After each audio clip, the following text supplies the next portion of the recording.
Hello, my name is Jeff Luce, and last month I resigned my position as the AP Calculus teacher after 18 years at Brecksville-Broadview Heights High School. Like many of you, I'm very concerned about the current situation in our district. Please feel free to share this clip with anyone you know. Thanks for watching, and here we go. The best way to compare the proposals is to see them side by side. I'm going to do 4 separate illustrations. The first example is a young teacher with a bachelor's degree and 5 years of teaching experience. This represents the youngest teacher Brecksville-Broadview Heights has since we've cut all of our newest faculty. I also advanced this teacher a lane to the right on the salary schedule every 5 years. Due to licensure requirements, every teacher has to move at least this quickly to stay certified.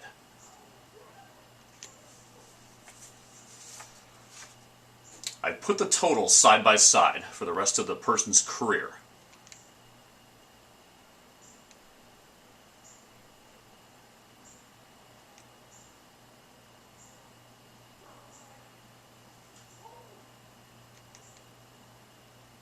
As you can see, the board's proposal will cost this employee over $103,000 in future salary. Now, there's something very important to understand when it comes to the teaching profession. Once a union or bargaining group gives up a percentage of their base salary, it's never given back. When the economy eventually recovers, and ours will, these salaries will not be adjusted. Even during the good times when the stock market was earning double-digit returns, I've never worked in a district that has bargained for anything higher than a 3.25% raise in the base salary.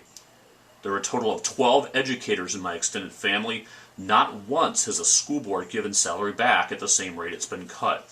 That's simply money that is lost for good. Alright, the next example is a teacher with 8 years of experience, master's degree, and lane changes currently every 3 years, which is more typical.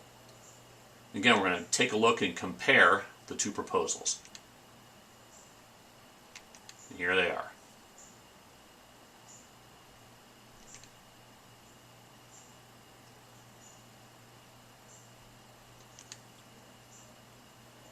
As you can see, this teacher only loses $101,000, only $101,000 as I laugh. But they do so over a shorter period of time, resulting in a slightly higher loss per year. In this case, about $37.58 on average per year of lost money. All right, now for the old-timers. Seasoned veterans like myself. And you can see that we're the bottom right of the scale. If you have 20 years in a master's plus 42, this is basically where I was when I left. Here are your two proposals. And even though this annual loss isn't going to be quite as, the total loss won't be quite as great, it's done over a much shorter period of time, and so you're losing almost $5,400 a year. That's not a good thing when you're trying to save up to help 2 daughters afford college.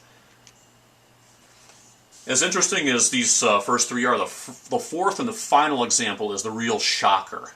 Anyone hired now, since now we're after July 1st of 2012, will be subject to a completely new and absolutely devastating salary schedule.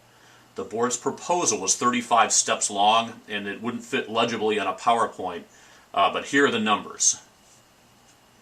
And once they're done, I want you to take a really good look at these. Take your time.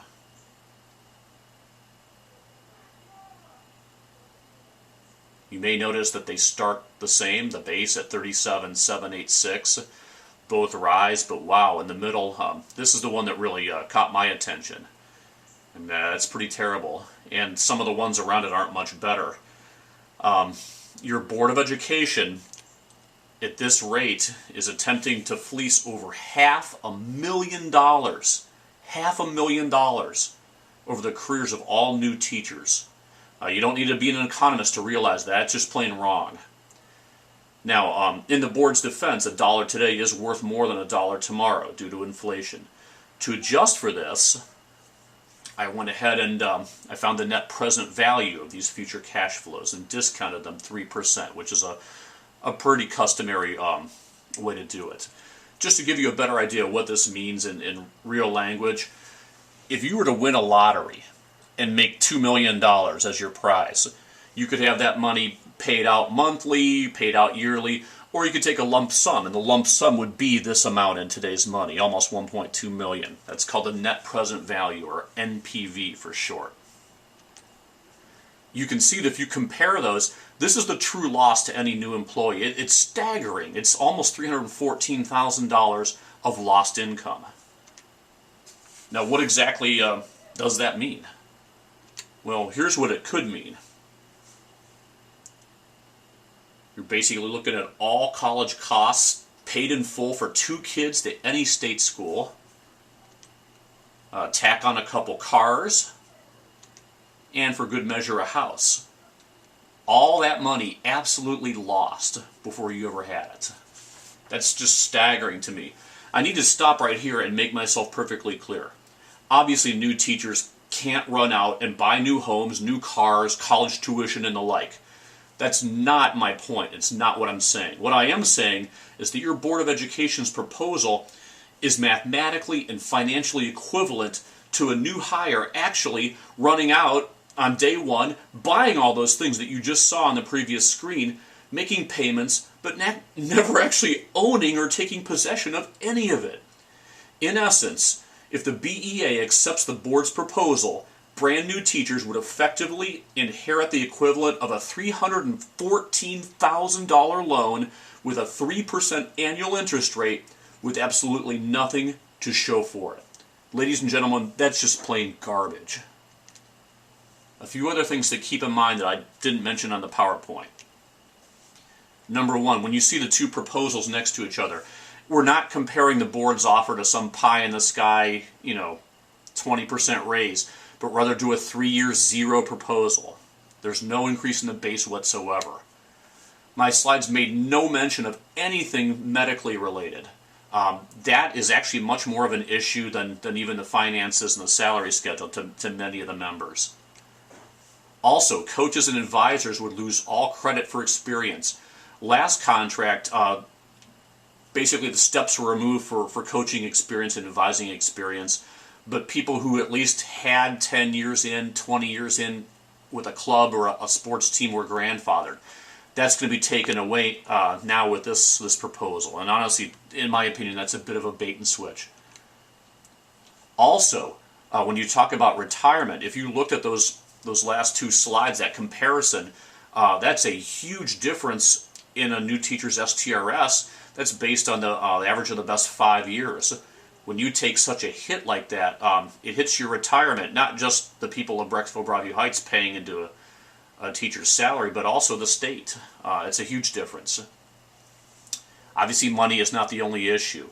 The whole section on special ed is being tried to make advisory. Reduction in planning time, the state minimum levels in some cases. Longer workday. The class sizes at Brecksville-Broadview Heights are absolutely huge already. I'm going to cover that in version 2 of this PowerPoint. There are so many punitive things in the contract that aren't just money related. You need to be aware of those. And finally, and this may be a little bit more towards BEA than aimed towards the public, but in my estimation, within about anywhere from 5 to maybe 8 or 9 years, the current members of the union are going to be a minority. When you have two vastly different salary schedules in place, it would be very easy for the new teachers to roll the old ones under the bus for a minimal pay raise, just to say, all right, the old schedule is gone for good. That's a frightening proposition. Ladies and gentlemen, if you're going to keep quality teachers, this is simply change you cannot afford. This is a great district. It's a district I've enjoyed. The kids are wonderful. Please, let's keep it the way it is and not goof it up. Thanks for your time. Part 2 will be coming soon. Please look for it. It's important. The time to act is now. Thank you.